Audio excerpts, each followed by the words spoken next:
For today's video, another simpleng putahe na naman ang gagawin natin ngayon mga ka-FT.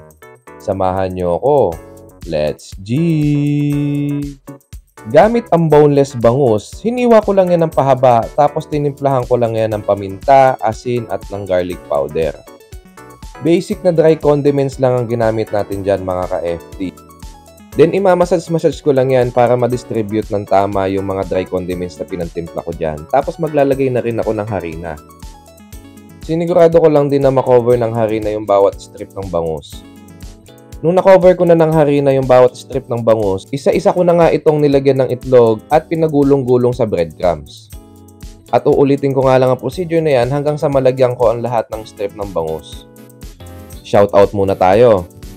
Shoutout kila Lee Harvey from San Agustin, Batangas at Teresita Crisostomo from Caloocan. Jolita Claros at Rosalie Tresare from Taguig City. Shoutout din kila Zeki from Makati at Yoni Borja from Lucban, Quezon. Maraming salamat po sa support at God bless po sa inyo.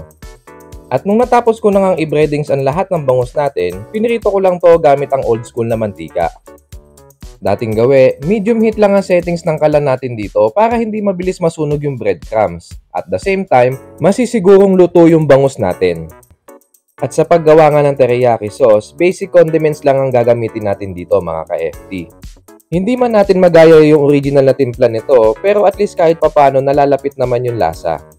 At ang importante, ma-enjoy naman natin yung output nung ginagawa natin. At nung natapos ko na ngang iprito yung mga bangus natin, sinet aside ko muna yan para naman kahit papano madrain yung mga excess oil. At gagawa na muna tayo ng sauce natin. Gamit ang cheese grater, kukudkurin ko lang maigi yung luya, pati na rin yung mga bawang. Yung size ng luya, halos katumbas lang yan ng 2 butil ng bawang.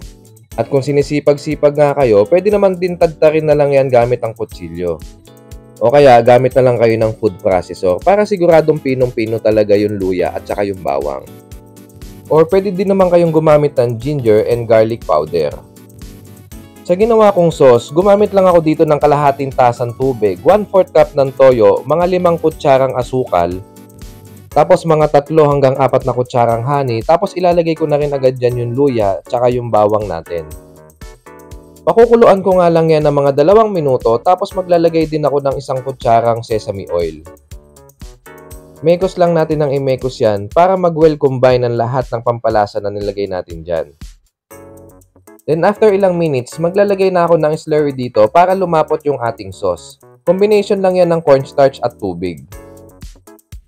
Ganyan lang kasimple yung teriyaki sauce natin mga ka-FT, pero sigurado ako mabisang mabisa yan. Alright? At kung nagustuhan nyo nga yung ganitong version ng crispy bangus at teriyaki sauce, huwag nyo naman pong kalimutang i-like at i-share ito. Paki-follow na rin po ako para everybody happy. Alright? Hanggang dito na lang. Ilabas na ang bahaw. Bye-bye!